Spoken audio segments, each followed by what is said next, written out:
লোকসভা অধিবেশন শুরুর আগেই মোদীকে চিঠি মমতার। কিসের দাবি জানালেন মুখ্যমন্ত্রী? নমস্কার, ইন্ডিয়া নিউজ বাংলায় আপনাদের স্বাগত জানাচ্ছি আমি ঋতুশ্রী মজুমদার। তৃতীয়বার প্রধানমন্ত্রী পদে বসার পর নরেন্দ্র মোদীকে প্রথম চিঠি দিলেন মুখ্যমন্ত্রী মমতা বন্দ্যোপাধ্যায়। চিঠিতে 100 দিনের টাকা আদায় নয়, 3 ফৌজদারি আইন কার্যকর করা পিছিয়ে দেওয়ার আর্জি জানিয়েছেন মুখ্যমন্ত্রী। আগামী 1 জুলাই থেকে গোটা দেশে 3 নতুন ফৌজদারি আইন কার্যকর করার কথা। এই 3 ফৌজদারি আইন এখনই কার্যকর না করার অনুরোধ জানিয়ে প্রধানমন্ত্রী মোদীকে চিঠি দিয়েছেন মুখ্যমন্ত্রী।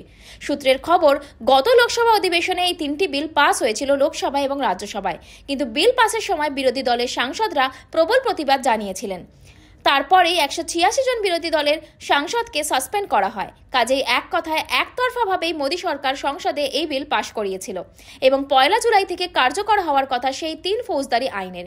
কিন্তু এই 3টি ফৌজদারি আইন কার্যকর করার সিদ্ধান্ত আপাতত পিছিয়ে দেওয়ার আর্জি জানিয়েই প্রধানমন্ত্রীকে চিঠি লিখেছেন তিনি এবং অবিলম্বে এই 3 ক্রিমিনাল আইন প্রত্যাহার করার কথা বলেছেন মমতা বন্দ্যোপাধ্যায়। এদিকে কেন্দ্রীয় স্বরাষ্ট্র মন্ত্রক বিজ্ঞপ্তি দিয়ে জানিয়ে দিয়েছিল যে 1 জুলাই থেকে এই নতুন ফৌজদারি আইন কার্যকর করা হবে গোটা দেশে।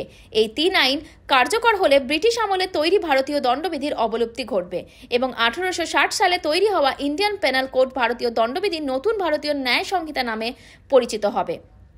1898 সালের ক্রিমিনাল প্রসিডিওর অ্যাক্ট ফৌজদারি দণ্ডবিধি পরিবর্তিত হয়ে ভারতীয় নাগরিক সুরক্ষা সংহিতা হবে এবং 1872 সালের ইন্ডিয়ান এভিডেন্স অ্যাক্টের বদলে ভারতীয় সাক্ষ্য আইন কার্যকর হবে। আগেই তৃণমূল কংগ্রেস সহ একাধিক বিরোধী দল সংসদে এই নতুন 3 ফৌজদারি আইনের বিরোধিতায় সরব হয়েছিলেন, কিন্তু তাতে আমল দেয়নি মোদী সরকার। বিরোধিতায় যারা সরব হয়েছিলেন তাদের সাসপেন্ড করা হয়। কিন্তু 2024-এর লোকসভা ভোটের পর সংসদের চিত্রটা একটু বদলে গেছে। ভোট ব্যাংকে ধাক্কা খেয়েছে বিজেপি। শরিকদের সাহায্য নিয়ে সরকার গড়তে হয়েছে মোদীকে, আর বিরোধীদের সংখ্যা বেড়েছে। কাজেই সংসদ ধারে এবং ভারে বিরোধীদের পাল্লা ভারী হচ্ছে। কাজেই এবারের পরিস্থিতি একটু আলাদা। এবারে সংসদ অধিবেশন একেবারেই সহজ হবে না মোদী সরকারের কাছে।